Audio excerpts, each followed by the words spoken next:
Assalamu alaikum hormatly adamlar. Garaşdaz. Baqy tarap yurdumyzdaky täzellikler we habarlarla tanıştıran Watan habarlar gepleşmede başlaýas. Şuun hormatly prezidentimiz Gurban Berdimuhammedow Qazaqstan Respublikasynyň ilkinji prezidenti, Ýelbasy, Türki dilli döwletleriň hyzmatdaşlyk geňeşiniň hormatly başlygy Nursultan Nazarbayewiň çakyly boýunça sanly ulgam arkaly Türki dilli döwletleriň hyzmatdaşlyk geňeşiniň resmi däl maksadyna hormatly mihman hökmünde gatnaşdy. Türki dilli döwletleriň hyzmatdaşlyk geňeşiniň sanly ulgam arkaly geçirilen maslahatynyň gün tertibine, umumy awadançylygyň hemde durnuklar üçin beýikliklerine laýyk gelýän köpürli döwletary hyzmatdaşlygyny giňeltmegiň we pogtalandyrmagyň meselleri geldirildi. Forumyň barşyna hormatly prezidentimiz çykyş etmek bilen şeýle diýdi. Sen ala hazretiniz Türki dilli ýurtlaryň hormatly döwlet başlanmary. İlkinci navbatda men Türkmenistanyň hoşnutly hyzmatdaşlyk gatnaşyklaryny esme uğruna edýän tagallalaryňyz we halkara giňişligine hususan Birleşik Milletler Guramynyň çäklerini bizim ýurtumyzda berýän gollanyňyz şeýleme Türkmenistanyň oýlanşykly hem içeri siýasaty esasanýan parahatçylykly daşary siýasat ýörelgelerini durmuşa geçirilmegine iýdigleri berýän ýardamy üçin siň ähliňizde tüýsürekler minnetdarlyk bildirýär. Bir ýagdaý bizim milli häsiýetlerimize mahlus bolup dua doganyp özleri golluk we raýatlyk ýörelgelerine esaslanýar. Men şu hem ýakymly pursatdan peýdalanyp ol hem sarpy bolan bir halkara maslahatyny hormatly mihman hökmünde çağıryn üçin Onun arhizaleti Qazaqstan Respublikasynyň ilkinji prezidenti Ýolbasy Türki dilli döwletleriň hyzmatdaşlyk geňeşiniň hormatly başlygy Jenap Nursultan Abişowicz Nazarbayewa aýratyn minnetdarlyk bildirýär. Şeýlemi Türki dilli döwletleriň arasyndaky dostana gatnaşyklaryň bir amatly hyzmatdaşlygyň hasy ösürmegine maksat edilýän şuňky ýokary derejeli duşuň netijeli geçirme wagtda döwletler hem amatly şertler üçin öz hem hoşgallygyny bildirýär. Hormatly döwlet başdanlary. Şuňky ýokary derejeli duşuk bizim ýurtlarymyň arasyndaky gatnaşyklaryň has bilen tepkikler hem çykarylmagyna uly ähmiýet eýe bolup durýar. Onuň gün tertibine Türki dilli döwletiniň sağlaşykly hereketleriniň we toplumyň işleriniň oğurlanyny kesitlemäge gönükdiren iri moğulluklar girdiler. Hususan maslahatyň dowamında tärki döwrüň we uzak möhletde gelýän dereway soralar arar maslahatlaşýar. Yani şol bir wagtda bir näçe möhüm guramaçylyk hem soralaryny seredilýär. Men duşuň netijesinde kabul ediljek çözütlerim ähli hem taraplar üçin beýiklikli boljakdygyny anlanýar. Ma'lum bolşaly Türkmenistan halkara siýasatyň gün tertibine girýän hem derway soralar boýunça möhüm başlanýşlary öňe sürdi.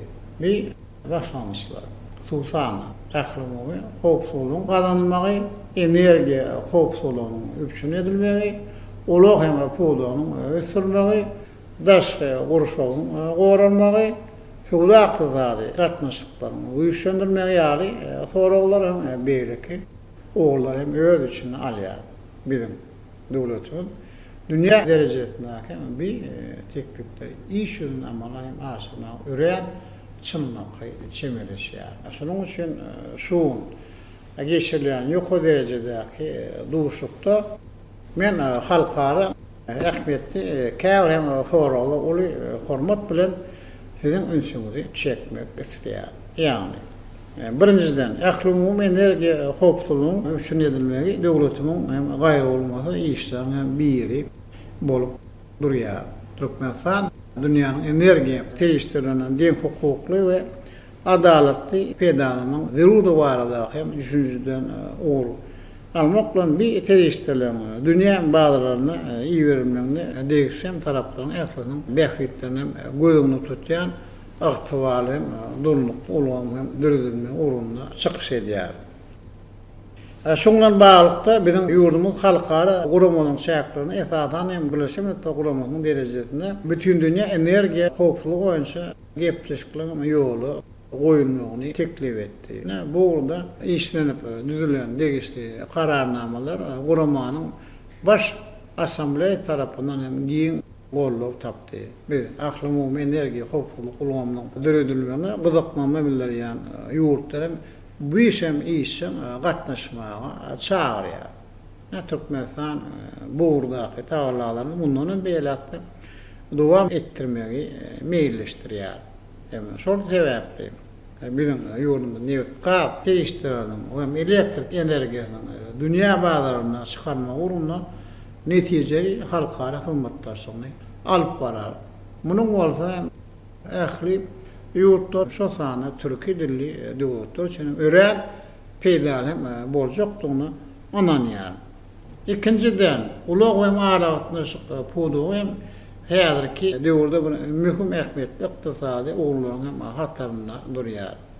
Bizim döwletlerimiz bu urlarda ýokary netije berýän bilelikdäki işler amallaşdyrmak üçin ören ulem mümkinçilikleri eýeder. Türkmenistan özüniň döwre wagt ulaq aratnaşyk ulamyny ösülmegi hem de sebepden halkara ulaq ustaşy geçirilýäriniň döredilmegi üçin zerur hem işleri durmuşy geçirdi. Biz hem bir çärelerde halkara hem bileşiň tagallalaryny birleşdirmek hem peýdali boljokdygyny ananýar. Bundan da Türkmenistanyň başlangyjy we şu duşuga gatnaşan ýurtlaryň gollama bilen Birleşik Milletler guramanyň baş assambleýasy ulaglaryň ähli görnüşlerini ösürmek barada 3 sany kararnama kabul etdi.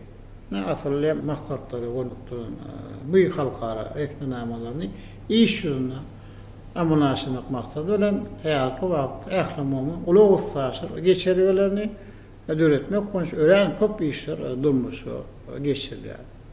Men hem bir dogonluk türkü dilli döwletleriniň mundan beýlekde halkara ulaq öpçünçilik ulgamlaryny ösürmegi maksat edilýän bilelikdäki hem hereketleri işçen hem gatnaşyklyklaryna ananýar.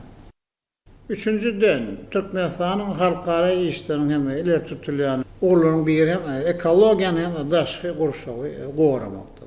Bir häzirki döwürde jemgyýetiň hem durmuşyň derewayt soraglaryň biri bolup durýar. Amerikada Aziya Sowetbarda aýdylanda ilkinji nowat Aral deňiziň çylsyrymly ýagdaý hem ünsi çekýär. Bu ekologik wöküm Aral ýaka Sowetinde hem beýlik döwletlerde ýaşaýan halklaryň hem durmuşyna saglyk ýagdaýyna gönden hem göni täsir edýär. Hem şu sebäple agzalan kelekçilik we onuň oňaýsy täsirlerini aradan aýyrmak hem gaýa bolmasy häsiýetli ýerdir. Türkmenistan ekologiýanyň daşy gurşagyň gorulma wagtda tagallalaryny ähli umumy derejede işçiň hem görnüşde alyp barýar. Bizim ýurdumyz Birleşik Milletler guramasy bilen Araly halat etmek boýunça halkara ganatynyň arasyndaky hyzmatdaşyk etmek hakynda baş assambleýanyň kararnamasyny awtor hem bolup çykyş etdi.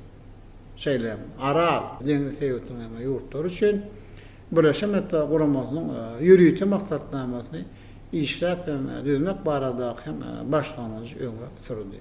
Häzirki wagtda Türkmenistan bu urda dünýä bileşigi ilkinji nowatda Birleşik Milletler guramasy bilen asnaşykda hem hyzmatdaşlygy alyp barýar. Men bu zerur hem işlerin bizim ýurtlaryň arasyndaky hem hyzmatdaşlygy has hem ösürmäge we giňertmäge ýardam berjekdigini ananýar.